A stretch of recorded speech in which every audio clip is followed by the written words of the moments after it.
আসাম পুলিশের চাকরি দেওয়ার নাম করে প্রতারণা চালাচ্ছিল এক যুবক। অবশেষে পুলিশের ফাঁদে ধরা পড়ল সে। ঘটনাটি ঘটেছে কালাইনে। গ্রেপ্তার হওয়া যুবকের নাম সামিদ হোসেন বরভুইয়া, বয়স 23। তার বাবার নাম ওয়াইসুদ্দিন বরভুইয়া, বাড়ি খেলমা, পার্ট 6, কালাইন থানার অন্তর্গত এলাকায়। পুলিশ সূত্রে জানা গেছে, অভিযুক্ত নিজেকে পুলিশ অফিসার পরিচয় দিয়ে ইউনিফর্ম পরিহিত ছবি দেখাতো। এইভাবে সে সাধারণ মানুষকে প্রলোভন দেখিয়ে আসাম পুলিশের ড্রাইভার ও অন্যান্য পদে চাকরি পাইয়ে দেওয়ার নাম করে লক্ষ্মীপুর থানার রূপাইবালি এলাকার একাধিক ব্যক্তির কাছ থেকে মোটা অঙ্কের অর্থ হাতিয়ে নেয়। প্রতারিত ব্যক্তিরা অভিযোগ দায়ের করলে কালাইন থানার পুলিশ দ্রুত তদন্তে নেমে এবং শেষমেশ অভিযুক্তকে গ্রেপ্তার করতে সক্ষম হয়।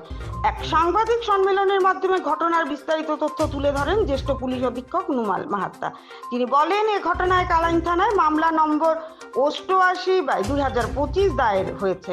ভারতীয় দণ্ডবিধি বিএনএস এর 319(2), 318(2), 316(2), 112(2) ধারায় মামলা রুজু করা হয়েছে। অভিযুক্তকে আদালতের নির্দেশে বিচার বিভাগীয় হেফাজতে পাঠানো হয়েছে। তিনি আরো বলেন, ভবিষ্যতে এ ধরনের প্রতারণার বিরুদ্ধে কঠোর ব্যবস্থা নেওয়া হবে।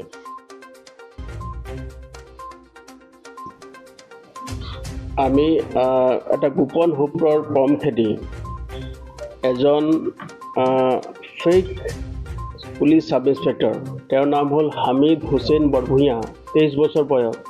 তেওঁৰ পিতৃৰ নাম হ'ল ৱাছিদ্দিন বৰভূঞা, খেলমা, পাৰ্ট 4, কালাইন। তেওঁক আমি ইতিমধ্যে এৰেষ্ট কৰিছোঁ। তেওঁ হ'ল এজন যুৱক আৰু তেওঁ কি হয়, পুলিচৰ সাব ইন্সপেক্টৰৰ ড্ৰেছ পিন্ধি বিভিন্ন ল'ৰা ছোৱালীক পুলিচৰ নামত চাকৰি দিয়াৰ নামত অৰ্থ সংগ্ৰহ কৰিছিলে। আৰু কেইবাজন ব্যক্তি, যেনেকৈ লক্ষীপুৰ অঞ্চলৰ ৰূপাইবালি অঞ্চলৰ পৰা বহুকেইজন যুৱক যুৱতীৰ পৰা আৰক্ষী বিভাগক চাকৰি দিয়াৰ নামত তেওঁলোকৰ পৰা অৰ্থ বা পইচা পাতি লৈছিলে, উৎখোজ লৈছিলে আৰু তেওঁলোকক চাকৰি দিয়াৰ কাৰণে প্ৰতিশ্ৰুতি দিছিলে।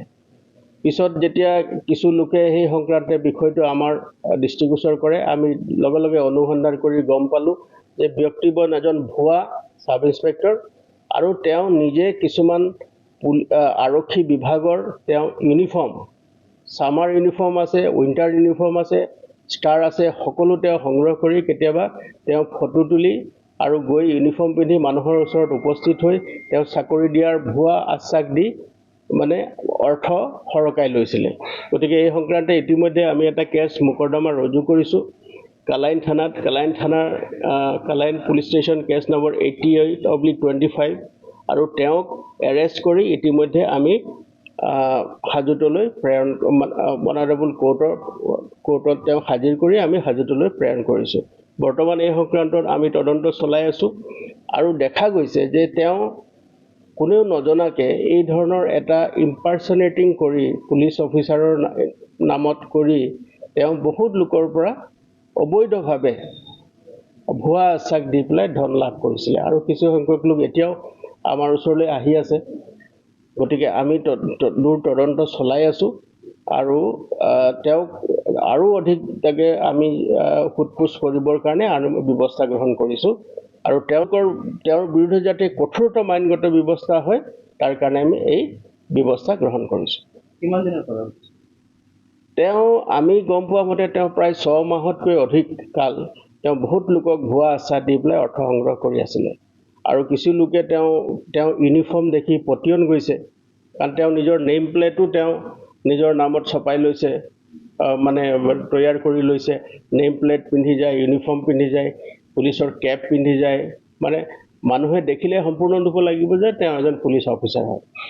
গতিকে এই ধৰণে তেওঁ আভুৱা ভুৰি বহুত লোকৰ পৰা, যুৱক যুৱতীৰ পৰা, আৰু বিশেষকৈ তেওঁ আৰক্ষী বিভাগত ড্ৰাইভাৰৰ চাকৰি, মানে চালকৰ নামত চাকৰি দিম বুলিও কিছু সংখ্যক লোকৰ পৰা তেওঁ অবৈধভাৱে ধন আদায় কৰি লৈছে। গতিকে আমি এই সংক্ৰান্তে জোৰ তদন্ত চলাই আছোঁ আৰু যিসকল ভিক্টিম আছে তেওঁলোকো আমাৰ ওচৰত বৰ্তমানলৈকে আহি আছে আৰু তেওঁলোকক আমি সোধপোছ কৰি অধিক তথ্য লাভ কৰিছোঁ আৰু যিজন মেইন ব্যক্তি যিজনে এই ঘটনাটো সংঘটিত কৰিলে, তেওঁ হামিদ হুছেইন বৰভূঞাৰ বিৰুদ্ধে কঠোৰতম আইনগত ব্যৱস্থা ল'বৰ কাৰণে আমি অধিক তৎপৰ হৈ আছোঁ। वो ऑपरेट कहाँ से करता था, अकेला था कि साथ में कोई था? नहीं,